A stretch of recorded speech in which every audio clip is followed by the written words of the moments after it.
Sega.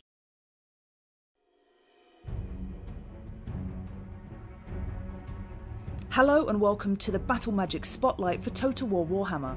In this video, we'll explain how the magic system works in Total War Warhammer and how you can use it to your advantage to best the many enemies you will encounter in the old world.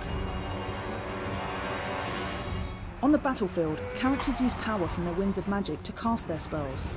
Power is represented by the large glass orb in the bottom right of the screen. The smaller bar to the right of the orb is the power reserve.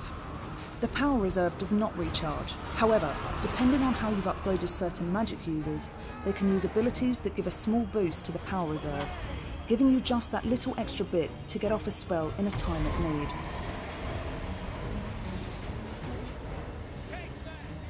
Magic on the battlefield has large tactical implications if used correctly. A light wizard, for example, can cast the Net of Amentok in an area to momentarily paralyse enemy movement. Then, the light wizard could cast Banishment, an 18-second vortex spell that can tear through those bogged down enemies, disrupting their formations and causing large magical damage to all in its path. This type of 1-2 combo is perfect for enemies coming through tight spaces such as broken down walls or streets. However, combining spells such as these doesn't come cheap, and spending the majority of your winds of magic in large lump sums is always risky, as spells such as vortexes are unpredictable and have the potential to backfire. Some spells can be used to completely catch your enemy off guard. Can't quite chase down that pistolier cavalry that keeps shooting you from a distance? With the Law of Vampires, you could cast Raise Dead, reanimating a unit of zombies behind them. Now they won't know where to turn to avoid close quarters combat. Similarly, defenders of tight streets, gates or walls can be neatly exposed to a fresh unit of zombies climbing out of the ground to wreak havoc from behind, causing fear and panic to the defenders.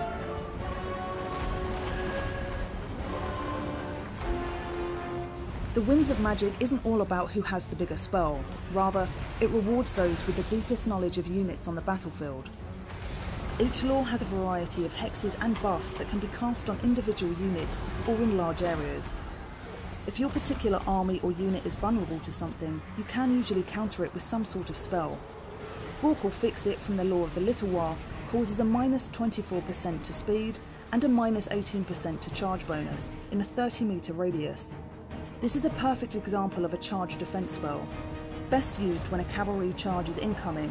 The enemy cavalry will count for nothing as they travel through the area of the hex and have a flavourless, exhausted impact when it's hit the front line. It's also imperative that you learn your lore through and through, as spell categories have their own variations in behaviour.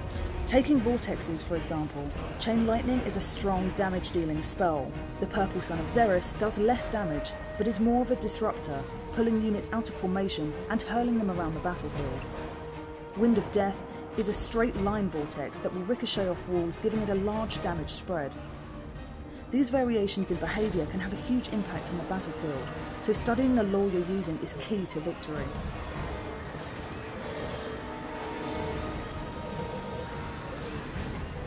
Not all races in Total War Warhammer access the Winds of Magic in the same way. The dwarves, for instance, have a natural resistance to magic and are mistrustful of the dark arts. They rely instead on runesmiths who bind the Winds of Magic to create powerful runes, which can be activated during a battle. Unlike the Winds of Magic, these runes never lose their power during a battle and can be activated after a small and brief cooldown period, making runesmiths an incredibly powerful and effective foe on the battlefield.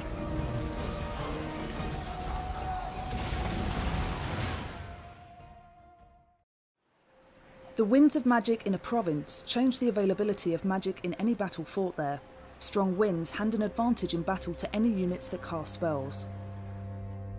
The Winds of Magic always blow, but they can blow at different strengths in different places on the map, and the strength varies over time. The strength of the Winds of Magic at the location of a selected army is shown on the army panel and prior to battle on the pre-battle panel. The strength of the Winds of Magic in any province may be increased or decreased by certain stance or heroic actions. I am in ascent. There are a variety of magic users in Total War Warhammer, each with their own tech tree that allows you to choose and upgrade the spells you want to unlock for that particular character. These unique lords, heroes, and units have access to different laws of magic. A Bright Wizard, for example, has access to the Law of Fire, while a celestial wizard has access to the Law of Heavens. Each Law of Magic has 6 unique spells to choose from, some of which can be overcast. Overcasting allows for greater power and duration of spells for an increased Winds of Magic cost. However, overcasting also comes with a 50% miscast chance, meaning your spellcaster could potentially harm themselves. That's all for our Battle Magic Spotlight in Total War Warhammer. Subscribe for more Total War Warhammer videos and connect with us on social media to get the latest news and exclusive content.